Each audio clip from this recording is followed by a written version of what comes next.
ঈদ মোবারক। সবাইকে জানাই ঈদের শুভেচ্ছা ও ভালোবাসা। ঈদের এই আয়োজনে আমার আছে স্পেশাল একটা আয়োজন, সেটা হলো মিষ্টি। মিষ্টি সবাই খেতে পছন্দ করে, তবে আজকে আমি বানাবো একটু অন্যরকম স্বাদের মিষ্টি। নরম তুলতুলে রসে ভরা সেই রকম মিষ্টি। মিষ্টি আলু দিয়ে মিষ্টি। চলে যাই মূল রেসিপিতে। প্রথমে আমি মিষ্টি আলুগুলো ভালো করে ওয়াশ করে সিদ্ধ করে নিয়েছি।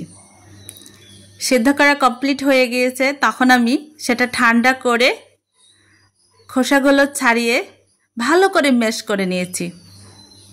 এর মধ্যে কিন্তু কোনো গুটি থাকা যাবে না, তাহলে মিষ্টি বানানো ভালো হবে না।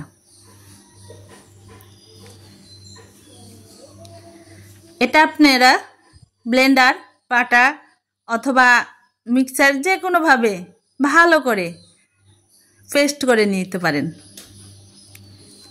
এখানে আমি মিষ্টি আলু পেস্ট,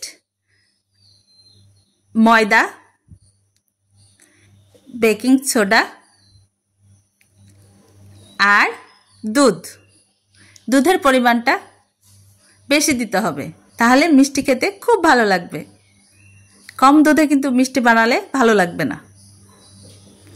ওগুলো ভালো করে মিক্স করে প্রায় 5 মিনিট রেখে দিবেন।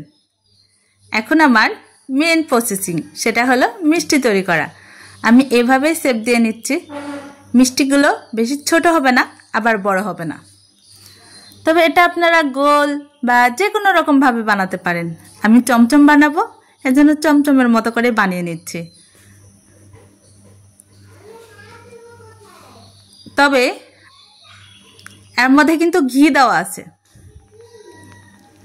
ঘি দিলে বেশি স্মেলটা ভালো হয়, তবে অপশনাল, আপনারা রান্নার তেলও ইউজ করতে পারেন। মিষ্টি বানানো কমপ্লিট। এখন সরিষার তেল মিডিয়াম হিটে ভালো করে গরম করে নিতে হবে। এটা কিন্তু খুব ভালো হিট হওয়া যাবে না, তাহলে কিন্তু মিষ্টিগুলো তাড়াতাড়ি লাল হয়ে যাবে। এখন আমি এক এক করে মিষ্টিগুলো দিয়ে দিলাম, তবে এটা অপশনাল। আপনারা সয়াবিনের তেল দিয়ে কিন্তু মিষ্টিগুলো ভেজে নিতে পারেন। আমি সরষের তেল ইউজ করেছি। মিডিয়াম হিটে এটা লাল লাল করে ভেজে নেওয়া লাগবে। চুলা অবশ্যই মিডিয়াম হিটে রাখবেন। চুলা যদি হাই হিট হয় তাহলে কিন্তু মিষ্টিগুলো পুড়ে যাবে।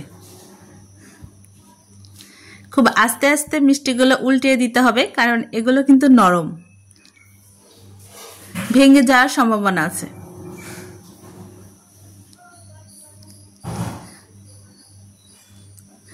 আমার মিষ্টিগুলো একটু হালকা হালকা ফাটা দেখা যাচ্ছে, তবে এটার কিন্তু কারণ আছে। বেকিং সোডা যদি একটু পরিমাণে বেশি হয় তাহলে কিন্তু মিষ্টিগুলো ফেটে যাওয়ার সম্ভাবনা থাকে। তা আমার পরিমাণটা মনে হয় একটু বেশি হয়েছে, তবে এটা সমস্যা নেই। মিষ্টি অবশ্যই ভেঙে যাবে না, খেতেও হবে খুব মজার। ভাজা কমপ্লিট, আমি এগুলো উঠিয়ে নিলাম। বাকিটা দিয়ে দিচ্ছি। খুব আস্তে আস্তে মিষ্টিগুলো ছাড়তে হবে, নাহলে তেল ছুটে কিন্তু হাত পুড়ে যাওয়ার সম্ভাবনা থাকে। আবারও আস্তে আস্তে উল্টিয়ে দিতে হবে।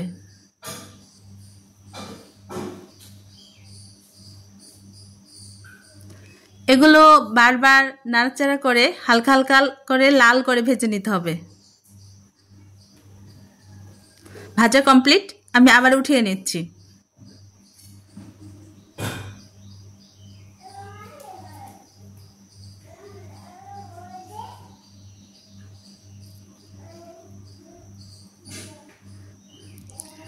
এখন আমি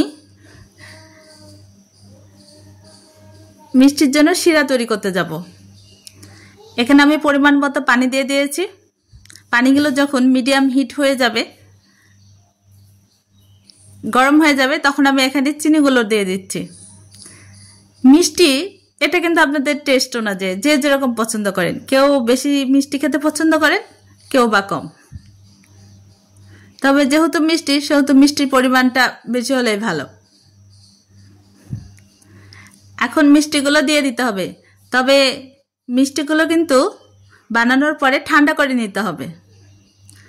গরম মিষ্টি দিলে ভেঙে যাওয়ার সম্ভাবনা থাকে। মিষ্টি বানানো কমপ্লিট। এটা 4-5 ঘন্টার জন্য রেখে দিব ঠান্ডা করতে। খেতে অসাধারণ হবে। ভালো থাকবেন সবাই।